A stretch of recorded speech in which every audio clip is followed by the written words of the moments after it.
Welcome back to Digital Dominators, the podcast where we explore the digital skills, systems, and strategic thinking shaping how modern businesses grow, scale, and stay resilient. Today's episode is slightly different. There's no guest, no interview, it's just me. Over the last 6 weeks, I've been running something called the Digital Setup and Systems Health Check. It's a structured diagnostic designed to help business owners understand what's really happening inside their digital setup. Not just their marketing, not just their website, not just their AI tools, but the full ecosystem. It's split into these categories: foundations and compliance, visibility and discoverability, content, email and marketing systems, systems, automation and AI, cybersecurity and digital risk, and data, insights, and continuous improvement. And what I've discovered from reviewing the results and from the digital clarity calls that follow has both been consistent and revealing. Most businesses are not broken in the way that they think that they are. They're not failing because they're bad at marketing, and they're not stuck because they don't understand AI. They're not invisible because they lack effort. What's actually broken is something deeper. It's something structural, something that doesn't show up on the surface. And in this episode, I'm going to unpack the patterns I've seen across multiple industries, growth stages, and business models. We'll explore why visibility often isn't the real issue, why AI can amplify fragmentation instead of fixing it, and why data is being controlled but not used, why confidence gaps are more common than skills gaps, and why most digital setups haven't been designed, they've been accumulated. If you've ever felt like your business feels easier than it does, or it should feel easier than it does, and if you've ever thought, I should have sorted this out by now, or if you suspect something underneath the surface isn't quite connected, this episode is for you. So let's get into it. Before I go any further into the first category, I just want to be clear about something. The patterns I'm sharing in this episode are based on the first 6 weeks of running the digital health check. This is early data. It's drawn from people within my audience, many of whom have worked with me before, attended workshops, or have already been exposed to the digital mindset framework or the technology method. So this isn't a national data set, and it's not a formal research paper. It's a live, evolving diagnostic snapshot of what real businesses who choose to assess their digital setup. And I'm still collecting data. In fact, one of my longer-term intentions is to turn this into a structured report, a proper digital setup and systems landscape report based on ongoing submissions. So if you're listening and you want to understand where your business actually sits within this picture, take the digital health check. The more data we gather, the clearer the patterns become. Now, with that context in place, let's talk about foundations and compliance. Interestingly, this was one of the stronger categories across the results ever so far. And that's likely because many of the people completing the health check are already inside my ecosystem. They've heard me talk about digital foundations. Some have worked with me directly, so they are more aware than the average small business owner. And that's important to say, because outside of this data set, when I work with brand new businesses or companies who haven't previously engaged with the structured digital strategy, I regularly see the opposite. They have no clear privacy policies, no separation between personal and business systems, no formal contracts governing data use, no formal processes. There's no access control or discipline. So the fact that this category scored higher within my audience tells me something positive, that the education is working. The awareness matters, and exposure to digital maturity thinking, behavior shifts with that. However, even within these higher scores, there's still a pattern, and it's not neglect, it's drift. According to IBM's 2024 Cost of Data Breach report, The global average cost of a data breach is now over $4.4 million. Now, before you switch off and think that's enterprise level, that's like corporate, that's not me here, here's what's important. Small and medium-sized businesses are increasingly targeted because they are often easier entry points. They've got less formal governance, less regular review, and they've got more tools sprawled across in multiple places. They have more informal access control, and that's why foundations and compliance is the first category in the digital health check. When I built the health check around 6 weeks ago, I assumed this would be one of the weakest areas because I expected to see the low scores, gaps, and people ignoring the legal and structural side of their business because they don't know what that is. That's usually what I see, but that's not what I found.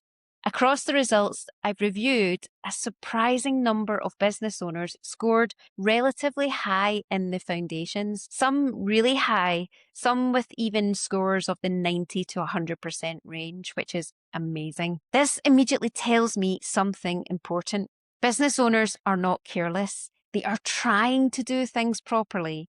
They have their privacy policies, they have their terms and conditions, they've registered their businesses, they've thought about contracts, they might have a cookies policy, but they're really thinking about accessibility on their site as well. So they've put effort into setting up what they've believed to be solid legal foundations. So on paper, this looks reassuring. But then when I read the written results, and this is where it becomes a little bit more nuanced, because alongside the high scores, the phrases that consistently came up were things like, I think it's covered, I set that up at the beginning of my business, somebody else did it for me, I'm aware of it, but I'm not really sure it's fully compliant. Some policies are in place, but they haven't been reviewed recently. And that word reviewed is the key. So when you start a business, there's like a flurry of activity. So you're setting up your website, you open your email account, you might have downloaded a privacy policy template from somewhere. Maybe you pay for a contract from somebody. So you're ticking the legal boxes that feel kind of urgent at the time. And then you move on to go and sort out the things that you do in the business, right? Actually get down to business. Almost nobody tells you is that the digital foundations are kind of not static, right? So it's not like when you're building a building and the foundations are concrete and they're there. Digital and tech foundations, they're kind of they move and they fluctuate, as do the business does as well. So they're not something that once you set once and then forget, they evolve alongside your tech stack. So for example, you've added an email marketing platform since you started, your data flows have changed, right? If you've updated a tool that you might have been using, that needs to be reflected on your data privacy policy. If you've integrated a CRM, your data handling responsibilities have changed. And what I'm seeing a lot of recently is that if you've hired a VA, and you're giving someone access to your Google Drive, you're sharing passwords through a manager, you've experimented with AI tools, but that process of client information or how you've connected your Stripe to your booking system, this compliance landscape that you've originally set up with your business has then evolved as your business has structured as well. So most businesses are still operating on the policies and the structures that they put in place at the very beginning. And that's not because they're irresponsible, and that's not because they don't care, but it's because nobody gave them an instruction manual for maintaining their digital resilience as their business grows. And this is what the health check revealed. Foundations, they often exist, and confidence in those foundations doesn't always exist. And that's a very different problem. So it's not that I've not done nothing,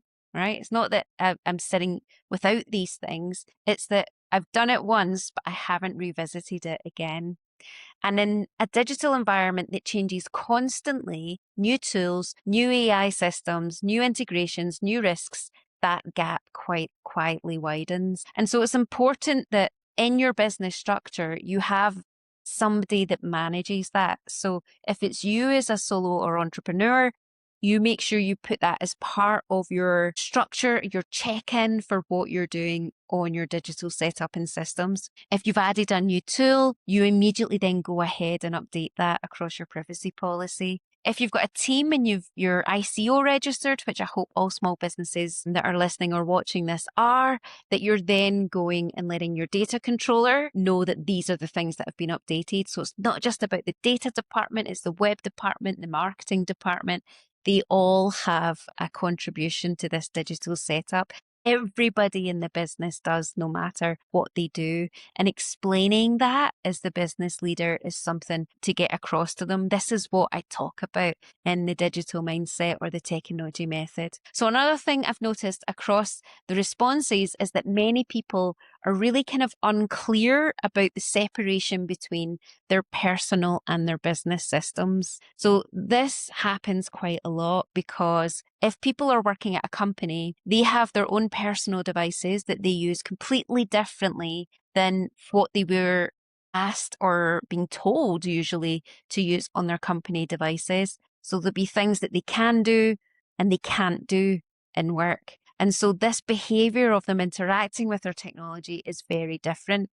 So if you take that individual and then they go and set up their own business, that's where it changes again, because the person is not thinking in the business way like it was when they were an employee. They're thinking about it in their personal usage because it's a lack of time usually. And there's no, again, as I said, instruction book for what they should do. So some examples of this, that they're using personal Google accounts for their business, shared logins. I 100% know that you've probably seen a van driving down the road that has a Gmail or a Yahoo or a Hotmail account that's attached to it. And that's literally against data compliance. So there's things that we can do right from the start of our business when we're collecting our online real estate, which I talk about a lot, when you're setting up those digital infrastructures, is to just have that business email address as a start. You may also see things like contractors who might still have access to passwords, VAs. I see this quite a lot with VAs. And this is what we call password hygiene. So it might be decent, but it's not consistently audited. So again, make that a role for somebody. If it's you, put that as part of your kind of monthly actions or your weekly actions, that you're going to check this the same way that you do your accounts. Do the same for your digital setup and systems too. So none of this is dramatic and none of it kind of screams crisis right from the point of that you're in panic mode, but it is a bit of a structural drift. And the drift is subtle, right? It happens gradually. It's a new tool here, a new integration there, a quick access share that you've given somebody, but you've never revoked it. So a platform that stores data in a way that you've never fully reviewed. And over time, your digital foundation then becomes less of a design structure and more of a collection of decisions made at the different stages of the growth of your business. So what the data showed me is that most business owners are always trying to do the right thing. They care about the legitimacy of their business and they do care about the compliance because they want to be trusted, and they were never really shown how to evolve their foundations as the complexity of their business increased. So this category is interesting to me because it doesn't scream broken, kind of whispers unattended. And unattended systems eventually become fragile systems. And don't panic if you're listening to this or watching it. It's really just about bringing awareness to that. And this is exactly what this digital health check starts with, because when we talk about the other parts of like being visible, AI, marketing, automation, we really need to know whether the ground that you're building on is solid and concurrent, and it's not just historically correct. So one thing to take away is to go and look at your foundations of your business, those kind of policy documents, the kind of infrastructure of your setup. Is it ready for your business at its current state? And has it evolved as your business evolved and they're maybe not updated? What's one action that you can take to make your policies and foundations and compliance set up properly. Let's talk about visibility and discoverability, because this is where my assumptions were challenged the most. If you ask most business owners what they believe is holding them back, the answer is always visibility. Well, almost always visibility. They'll say they need more reach, they need more exposure, they are not visible on social media, they need better SEO, or some don't even know what that is, or more consistent presence on all of the platforms, or simply more people seeing what I do. And I completely understand what that feels like, because I had to take some time away from being visible whilst I was dealing with my health challenges. And I was still working in the background in the project that I was working on, which is now live. I can talk about it. It was for a part of a government project and I couldn't talk about it. So I really couldn't show up online and be visible, and I didn't have anything to talk about. And I was focused on just getting better as well as doing the work and sorting out the client stuff at the same time. And had a huge impact on my visibility. So in the last 2 years, I've really worked hard on my visibility, because visibility feels tangible, right? Because you can see it, you can measure the impressions and the followers and views, you can see when people start telling you, oh my God, you're everywhere, then you know that your kind of visibility is starting to work. But before I started running this digital health check, kind of, as I said, only 6 weeks ago, I expected this category to be the weakest one across the board, because that's kind of what I hear a lot of the time at networking events. And I assumed that I would see kind of low scores and lots of gaps. But this isn't what happened across the data set that I've got already. Across the first 6 weeks of that visibility and discoverability category, that's often been one of the stronger ones. So I've seen multiple businesses scoring kind of in that 80 to 90% range. Many of them are active on LinkedIn and they're known in their industry. I think that's a lot to do with the network that I've got as well. So some of these people speak at events, others rely heavily on referrals. Some of them show up consistently in search results, even if they aren't consciously thinking about their SEO strategy.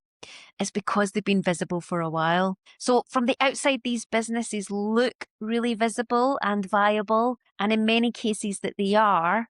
But what became clear very quickly when I compared the visibility scores with the other categories is that visibility is frequently disconnected from the structure of the business. Okay, for example, I've seen many businesses with high visibility scores sitting alongside kind of mid-range or low scores in content, email, and marketing systems. Now, you would think they would be similar, right? But it was interesting, this kind of data. So I've seen some strong presence paired with inconsistent nurture. I've seen active social posting paired with, we have a list, but we use it inconsistently, which is amazing, right? It's fascinating, these kind of results for me. I've seen businesses who generate steady referral traffic, but I've got no structured way of kind of capturing and nurturing those referrals once they arrive. Nurture is the key word here. So I started asking a slightly different question when some of these business owners jumped on a digital clarity call. So instead of kind of asking them, are you visible? I asked, when someone finds you today, what happens next? And that's where I can see the shifting point happen for them, because they're no longer thinking about, oh, I'm just out there. It's what's happening to them once they arrive into your world. And that's a question I want you to think about yourself. So where does that person land? Are they entering a structured email journey? Are they tagged or segmented based across their interests? Do you know where they come from? And are you tracking that? What converts? And is there any sort of automation kind of supporting that follow-up? Or are you having to reply manually every single time? And in many cases, the answer was manual or inconsistent, or a few were like, I think so, but I'm not entirely sure. And again, so this tells me that visibility isn't the core problem here. It's about connection. Attention is being generated, but the attention isn't being intentionally guided. It's a bit like kind of hosting an event where people walk through the door, but there's no clear signage inside. That is a little bugbear for me. Some people will just figure it out because they follow what everyone else is doing. Some people will ask for help. That's pretty much like me. And some people will wander off, but there's no structured flow. So another interesting pattern that I'm seeing is that SEO is often incidental rather than intentional. So a few respondents noted that SEO isn't something that they actively consider when they thinking about ranking on their discoverability. So it may be that people are finding them because of either their reputation, longevity, their referral networks, rather than this kind of deliberate optimism. So that kind of works for a while, especially in this kind of like relationship driven industry, but it isn't always resilient. And this is the part that I find most important. When someone says to me, I need more visibility, what I now hear after the kind of 6 weeks of data that I've been reviewing, it's something quite different. I think what they're saying, this usually means is that they need more predictable growth. So visibility feels like this lever because it's the visibility lever. You can turn it on and off just by showing up. That's what we think. But the predictable growth doesn't come from just the intention alone.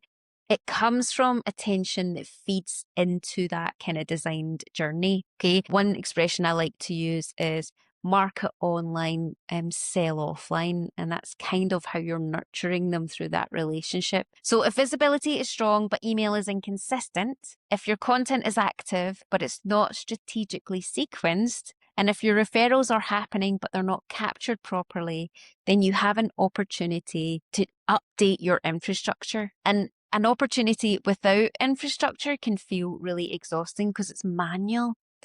Because you're staying busy, you're staying active, you're staying visible, that kind of growth can feel irregular. And that's why visibility and discoverability is slightly a deceptive option as a category here, because many of the businesses look healthy, but when you zoom out or zoom in really, and you view it as part of their wider ecosystem, you realize that it's only one piece of, or actually we're zooming out here, of the larger system, okay? So if your systems and spotlight moments are really what create the stability here. So some takeaways for you are to think about how you're going to get people into your world through your visibility, what happens to them once they're in your world, and how can you automate that process in some sort of way to make it easier for you.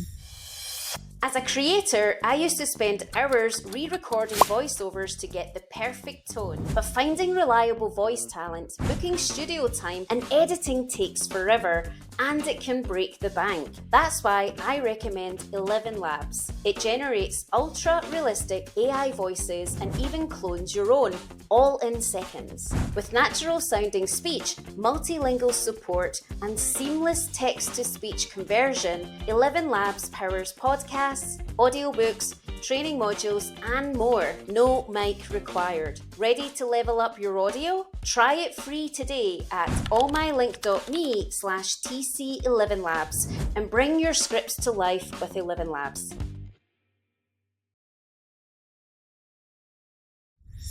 Let's move into the category that across the first 6 weeks of the data has been the most consistently underdeveloped.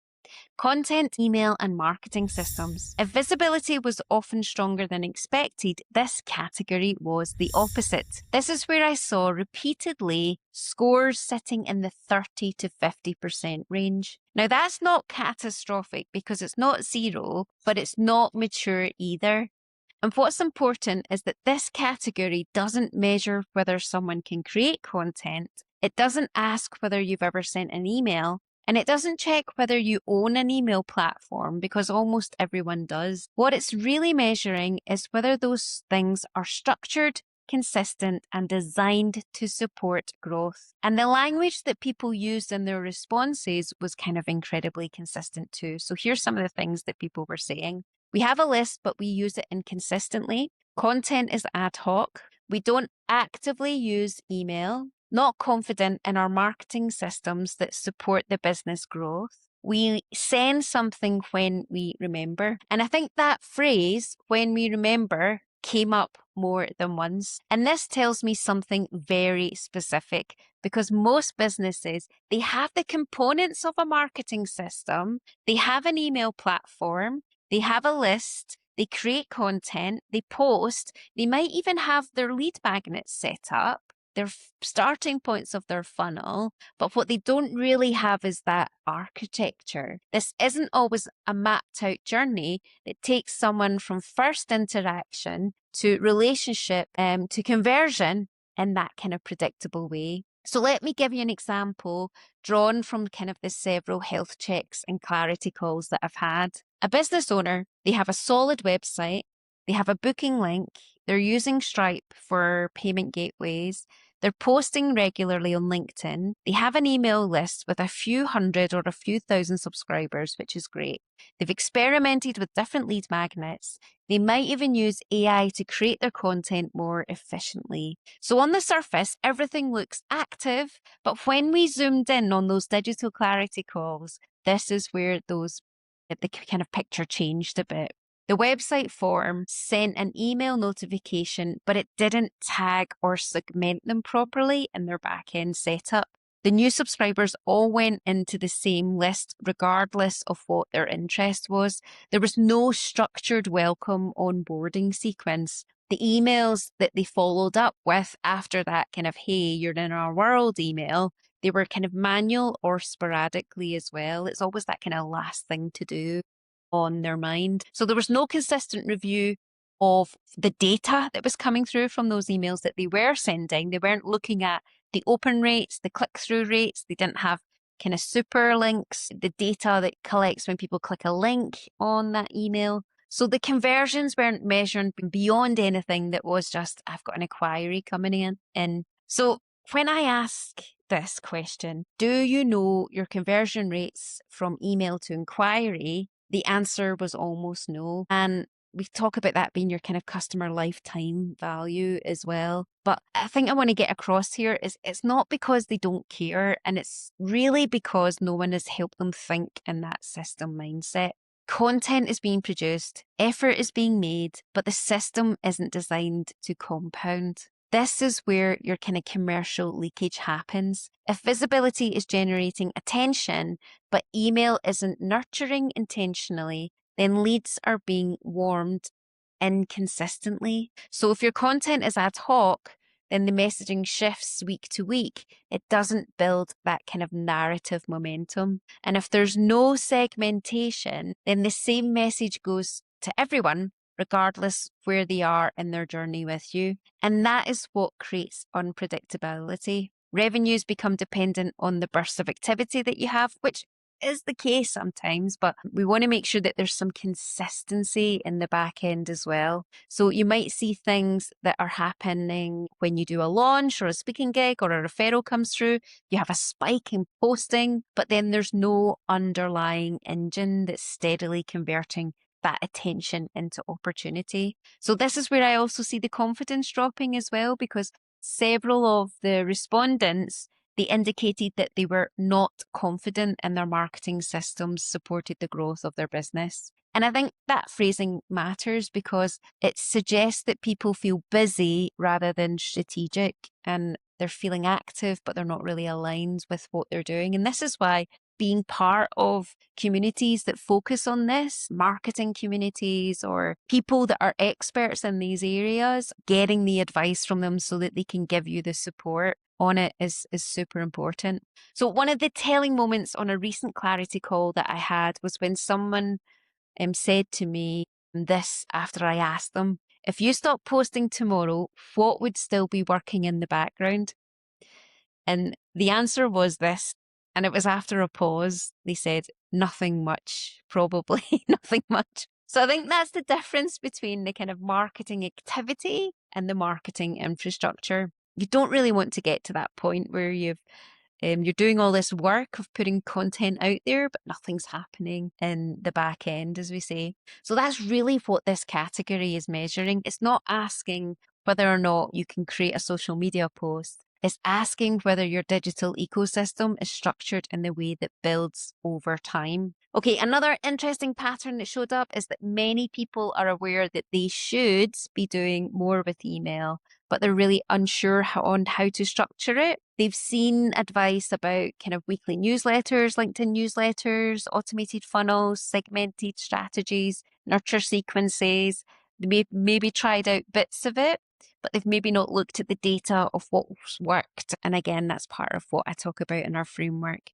Because without a clear framework, it just becomes another thing on the list that you do, right? So again, I hear this all the time. Your email becomes occasional. Your content is just reactive. And it's because it's inconsistent, your results are inconsistent.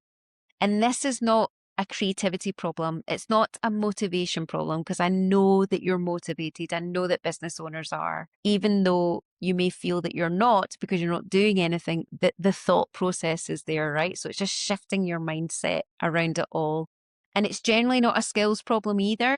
It's usually just this architecture problem, right? Which I talk about. So most businesses didn't design their marketing systems intentionally from the beginning, just in the same way they didn't do their foundations or compliance. They kind of accumulated these tools as they grew, and they tried one platform after another. They followed advice from someone else's business model, which is what I see and hear all the time. They layered tactics without really stepping back to design the structure that's right for their business. So when people say marketing feels harder than it should, data is what feels hard. It's the visibility that's not. So the absence of a connected system underneath it, it's the cost of that. That's not just about the time, it's the revenue predictability. Because without a structured nurture, without segmentation, without measuring, you cannot forecast what your growth is. So even though you're setting business goals, if you're not looking at, if the setup's not there and you've not got that infrastructure in place, that's really where the challenge is on your business. So some takeaways is think about that customer journey from the start to the end. How are they coming into your world? What happens to them after they come into your world? What are you doing to be able to make sure that they're in different places, and how can you nurture them in each one of those places, right? One thing to look at is this kind of the machine that's called from the digital marketing strategy that's out there. That's a good place to get started if you don't know this already. So ask yourself this question: what happens to people once they're in my world? Now we come to the category that on the surface looks modern and progressive and exciting: systems, automation, and AI. This is often where business owners feel either proud or slightly intimidated, depending on their exposure. And increasingly, the data here doesn't show extreme weakness. It doesn't also show full maturity. What it showed instead was something in between. Most of the scores I reviewed in this category sit in the mid-range, often between that 40 to 70%. That immediately tells me that people are not ignoring automation or AI. They are experimenting. They are curious, they're adapting tools, and they are trying to save time. So they may be using ChatGPT or other similar tools to generate ideas, draft content, streamline small processes, and improve efficiency. So this is not a resistance problem. But when I read the written responses and unpacked them during some digital clarity calls, this pattern kept appearing, and it was quite interesting. So some automation, but still a lot of manual work, largely manual, using AI intentionally, not confident our systems would scale. Those were some of the phrases that people were telling me. And that last phrase was a really important one, because not being confident your systems would scale is really telling me that there's an infrastructure problem there and how it connects with all the other parts of their business. This category really reveals is not whether you know how to use AI, it reveals whether your operational structure has been intentionally designed. So there's a significant difference between using AI as a productivity tool and designing your business systems to be automated, enabled from the ground up. So let me explain what I mean by that. So many businesses are using AI to create content faster. They're using it to draft emails, brainstorm ideas, refine their messaging, or even outline proposals. And that is absolutely valuable. It saves time, it reduces friction. But when I ask how their onboarding flows work and how their CRM is structured, how tagging and segmentation are handled, and how the data flows between their booking systems and email platforms, or kind of how that handoff happens between team members, the answer is often manual or it's partially automated. It's mostly manual, I should say. One business owner I spoke to described their setup as some automation, but still a lot of manual work. And that's pretty common in a lot of the conversations that I have, even in larger corporations too. But when we mapped out this together on our digital clarity call, we realized that every time a new client came into their business, they were sending emails manually and they were still updating their spreadsheets manually and moving their data between the systems manually and then following up based on the kind of memory trigger, or if they put it in their calendar. So yes, they're working really hard, they're organized and they're super intelligent, but it's not a system that is designed to carry the load. And that's the distinction here, right? Because AI layered on top of manual systems creates speed, but it doesn't create leverage. AI embedded inside a mapped, connected architecture, that's what creates scalability in your business. Another pattern that showed up repeatedly is that businesses are experimenting with tools without always mapping that workflow first. So a new AI platform gets added because it promises efficiency, or a new automation tool gets trialed because someone recommended it, and a new integration gets turned on because you thought it might be helpful. But what happens is you haven't really stepped back and asked, what is the intention of this being set up and how is the data going to flow through my business effectively? So these end up being more work than actually they need to be. And that's what I hear quite a lot of the time as well. So this accumulation can increase complexity, is manageable at a small scale, but as you grow, the complexity compounds. As you get more clients, you get more touch points, more platforms, you get more visible, you've got more team members, you've got more data. So without that intentional system design, that growth feels heavier rather than lighter. And so that's why I always ask on my digital clarity calls, if your business doubled volume tomorrow, would your systems cope without the stress? And the hesitation in the answer is always quite revealing. And it's not because the business owner lacks ambition, it's because they can feel that their back end is really fragile. And that fragility is not dramatic, it's not subtle. It shows up as longer admin hours, inconsistent follow-ups, difficulty locating data, and reliance on personal oversight rather than the structured processes. And this is where AI can mask this issue as well, because AI makes certain tasks faster. It can create the illusion that the system itself is efficient, but efficiency at the task level is not the same as efficiency at the system level. You can generate content twice as quickly, but if your email segmentation is unclear, your CRM loses structured, your reporting is inconsistent, and you're simply feeding that machine inputs that aren't really helping your business. And so what the data from the health check has shown me is that most businesses are in that transitional phase. They're no longer fully manual. They're no longer ignoring automation, but they're curious and proactive, generally adding a new tool in, then looking at what the functionality of the tools that they have as well.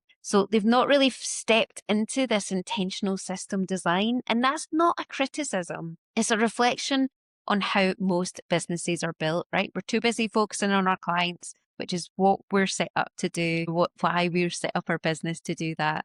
But the digital setup and systems, again, I talk about this a lot, is that you've got to treat it as much as an employee or a team member, is a better phrase for it, because they need the same amount of work and care and that foundational setup. Okay, we can add in tools as we go along. We can solve these problems. We add integrations. We feel the pain of this repetition, which is why we set it up. But this is where this category kind of reveals where that business is moving from experimentation into architecture. And it's the architecture which creates confidence, not only for you, but for your customers as well. So uncertainty brings hesitation. Hesitation can slow your growth, and then growth feels harder than it should. So your systems, automation, and AI is not whether you know how to prompt with ChatGPT, it's whether your business has been intentionally structured to use automation as a leverage rather than a catch. That difference determines whether your growth creates momentum or stress in your business. So how I like to think about it is that a system starts from a human. So what are the human processes then are mapped into what the tools that you're using and the processes that you're implementing from there. So go and have a look at your systems, how your people are working, how you yourself are working, and then map out a way that you can get a tool to automate that for you. Let's talk about cybersecurity and digital risk, because this is the category where the data becomes the most polarized. Unlike some of the other sections, which tended to sit in that middle ground or partial maturity, cyber showed a much sharper divide. There were businesses scoring very strongly with clear use of multi-factor authentication, password managers, backups, access controls, and in a general awareness of digital hygiene. And then there were businesses scoring extremely low with minimal protection in place and a clear sense of uncertainty about what would happen if something went wrong in their business. And so what struck me most is that some people were strong and some others were weak. And it was the lack of that kind of middle maturity. There wasn't so much of a kind of curve at all. There were businesses who had clearly thought about digital resilience and taken structured action on it. And there were businesses who simply hadn't paused to consider the full picture of risk. And that distinction matters. So in conversations, when I ask, if your email account was locked out tomorrow, what would you do? The responses vary dramatically. Some people can describe their recovery steps immediately, others hesitate, and that same applies when I ask about backups, access permissions, or what would happen if a contractor left unexpectedly. Some have clearly designed their digital environment with these scenarios in mind, and others admit that they have never really reviewed access or tested or recovery processes. This is not about fear, and it's about resilience. Digital risk is rarely visible until it becomes urgent. A compromised account, a hacked social media platform, a lost laptop, a shared password that was never revoked. These events feel dramatic when they happen, but the risk usually builds quietly over time. Access is granted informally. Integrations are layered on top of one another. Old tools remain connected. Personal accounts are used for businesses because it's convenient at the beginning. And again, this isn't recklessness, it's a drift. Most small businesses are built pragmatically. You start with what you have. You solve the immediate problem. You move quickly. You're agile. Security becomes something you intend to tighten later. And then later never happens, right? It doesn't arrive. In the data I've reviewed over the last 6 weeks, the businesses who scored strongly in cyber often shared something else in common: intentionality. They've got chosen password managers, they've enabled multi-factor authentication across their systems, they have thought about data access, they had separated personal and business accounts. These actions were deliberate. The businesses who scored low were not careless. They were simply operating without that structured review process. When I asked about backups or access control, the answers were often uncertain rather than dismissive. That uncertainty is revealing. It tells me that awareness, not capability, is often the missing piece. There's also a connection between cyber maturity and confidence in growth. Businesses who have stronger digital resilience tend to feel more secure, experimenting, automating, and scaling. Businesses who know their foundations are fragile are often hesitant to expand because subconsciously they sense that the infrastructure could buckle under pressure and they wouldn't know what to do if that happened. And in 2026, digital risk is not optional. It's embedded in everything that we do. Every email platform holds personal data. Every CRM contains client information. Every AI tool that processes prompts could be interacting with sensitive material. The complexity of our tech stacks has increased, and so has our exposure. One of the most interesting patterns in the health check results is that cyber maturity doesn't always correlate with business size. I can't see that word. Some small solo founders have incredibly tight security practices. Some larger operations have surprisingly informal setups. This reinforces something important. Resilience is a design choice, not a byproduct of scale. When I talk about digital mindset, cybersecurity and digital risk is one of the core pillars for a reason. It's not a compliance afterthought, it's a strategic enabler. When you know your systems are secure, your access is controlled, your backups are reliable, and your risk is reviewed periodically, you create psychological safety for growth. You make bolder decisions, you integrate more new tools with clarity, you can expand without the constant underlying worry that something critical could unravel. So this category is not about scaring people into better passwords. It's about recognizing that digital maturity includes resilience. Just as you would ensure physical assets or review financial risk in your business, you need to review your digital exposure. The data from these first 6 weeks shows that some businesses have already internalized this and taken action. It tends to be the thing that people start with when they look at their results. Others simply have not been guided through that process yet. And again, the theme repeats. It's not that they're unwilling and they don't want to do it. It's just that no one has handed them a blueprint for reviewing digital risk as part of their routine business evolution. Cyber, like foundations, is not something you set up once and forget.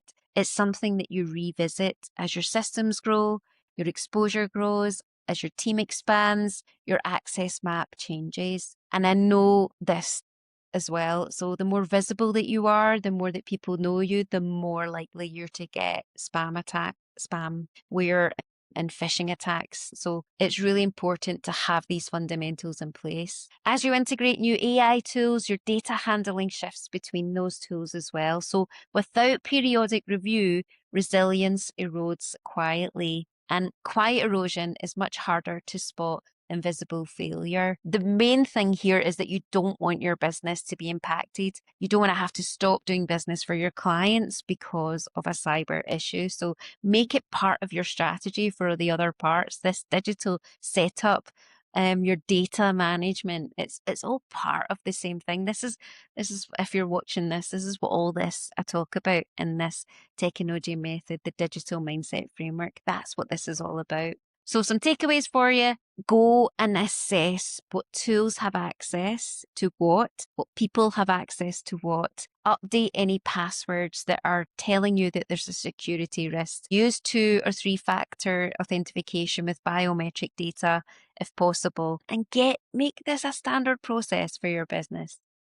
If there is one category that consistently made me pause while reviewing these health check results, it is this one: data, insight, and continuous improvement. Because this is where the gap between activity and strategy becomes more visible. Across the first 6 weeks of responses, this category was the weakest one overall. Not in the sense that people were doing nothing, but in the sense that their data was either touched lightly or not intentionally integrated into decision making. Some of the most common responses included variations of: data is collected but rarely used, it's not really tracked, it's occasionally reviewed, and it's only reviewed when something breaks. That last one is particularly important. Only reviewing when something breaks. That tells me that for many businesses, data is reactive rather than strategic. It is consulted when there is a visible problem. It's not routinely used to steer direction. So let's be clear here. Most businesses have access to data. They've got analytics dashboards. They do exist in their business. Their email platforms are showing their open rates. Their social media platforms display engagement. Their kind of payment systems are tracking revenue. Their CRMs, they contain the histories of their customers. So the information is there. It's not about access, it's about integration. So when I ask on a digital clarity call, where do most of your leads come from? The answer is often intuitive rather than evidence-based. So they can't see where they're coming in through the funnel. When I ask, what is your conversion rate from your email to inquiry? There's usually a big uncertainty there. When I ask, how do you decide what to double down on in your marketing? The answer is frequently based on feeling feeling unsure about their feedback rather than it being a measurable insight. That data doesn't mean these business owners are careless. It means that they are busy. Data requires a pause. It requires a reflection. It requires a structured review. And if no one has helped you build what that review habit looks like into your business rhythm, it doesn't happen simply in that spot. The data is telling me that people aren't using their data. So what this category reveals more than anything else is whether a business is feedback driven. A feedback driven business has regular checkpoints. It looks at the trends over time. It tests and changes and measures the effect. It uses insights to inform and it iterates from that. It sees data not as a report card, but as a steering mechanism. A reactive business looks at data when there is discomfort, when the revenue dips, and that's okay to do that, and when the engagement drops, when something breaks, right? So both are working, both are trying, but only one is compounding. Several respondents indicated that improvements only happen occasionally or when needed. So that language suggests that optimization is not yet part of the core operating system in their business. It's an add-on rather than a discipline. This matters more than most people realize. Without structured data review, growth feels unpredictable. You might have a good month and not understand why. You might have a slow month and assume it's the market conditions. You might feel that you are working harder, but not necessarily seeing proportional results. When you don't measure deliverability, progress becomes invisible. And when progress is invisible, confidence erodes. One of the most revealing conversations I've had during these 6 weeks was with a business owner who said, I feel like I should be further ahead by now. That hit me hard, that. Because when we unpacked that feeling, it became clear that she had no consistent dashboard view of her performance. She couldn't see over time how the visibility connected to inquiries, how inquiries connected to conversions, or where that drop off occurred. She was working super hard. She was visible. She was creating content, but she had no integrated picture of cause and effect. So without that picture, every decision feels heavier. You are guessing rather than steering. Data is not about becoming corporate or overly analytical. It's about creating clarity so that you can make better decisions. It answers simple but powerful questions. What's working? What's not working? Where is there friction? Where is there momentum? What deserves more attention? What needs refinement? And perhaps, and most importantly, it answers these questions over the time. Continuous improvement is not a dramatic overhaul, it's a small intentional adjustments informed by feedback. But if the feedback loops are not built into the business rhythm, improvement becomes sporadic. Across the health check data, this category consistently signals that businesses are operating with partial visibility into their own performance. They're collecting data by default because digital tools are data collecting automatically, but they're not always turning that data into insight. And that's where the digital mindset becomes critical, because data insight and continuous improvement is not just about dashboards for the sake of dashboards. It's about cultivating a habit of strategic reflection. It's about stepping out of the daily execution, which is what we have to do, right? I get that. But it's looking at what is the system showing me. When that habit exists, growth feels intentional. When it does not, the growth feels uncertain. And so this final category ties everything together. Visibility without data becomes noise. Email without data becomes guesswork. Automation without data becomes blind scaling. Even strong foundations benefit from data-informed review and decisions. Okay, the infrastructure being set up around the data, how you work, how your customers work, the team, the sweet spots, the tool in the middle. Data is the thread that connects action to understanding. And it's what these first 6 weeks have shown me that most businesses are ready for that next level of maturity. They're not resistant to insight. They simply have not built the structures that turn information into consistent strategic decisions. So what does that mean now for your business? You can go and look at your dashboards and even just create some time in your calendar once a week to look at these data dashboards from all your systems and look at what the evidence is telling you. And then you can help answer the questions of what, when, where, why, how, who. And then that will be able to help you structure what happens next for you and your business. So start making that an action in your business today. If you've listened or watched this episode and recognized yourself somewhere in those categories, I want you to hear this clearly. You are not behind, you are not incapable, and your business is probably not broken. What's far more likely is that your digital setup has evolved organically. It's grown in layers, tools have been added as problems appeared. Systems have been built reactively, visibility might be there, effort is definitely there, but the architecture underneath hasn't been intentionally mapped. And that is completely normal. Nobody hands you a digital blueprint when you start a business.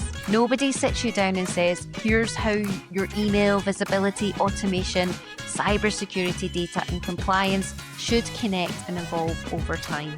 But that's exactly why I built this digital setup and systems health check. Because it's not a test and it's not about passing or failing. It is a structured mirror.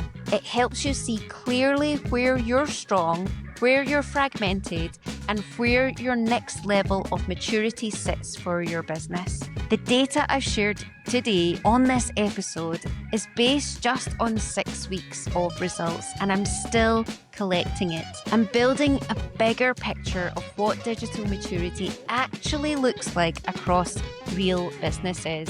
So if you want to understand where your business sits within that landscape and contribute to that growing insight, go and check this digital health check. You can find it at technologycoachingonline.com/digital-health-check. It takes around 3 minutes on average, and it will give you clarity across all 6 categories I've talked about today. And if after that you want to talk through it properly and prioritize your next steps, that's why the digital clarity call is there. But start with this mirror, start with awareness, because when you can see your ecosystem clearly, growing stops feeling chaotic and starts feeling intentional. I'll link everything in the show notes or in and around this video. And in the next episode, we're going to go even deeper into one of the most understood shifts happening right now, what it actually means to design your business intentionally in the age of AI. So I'll see you on the next episode.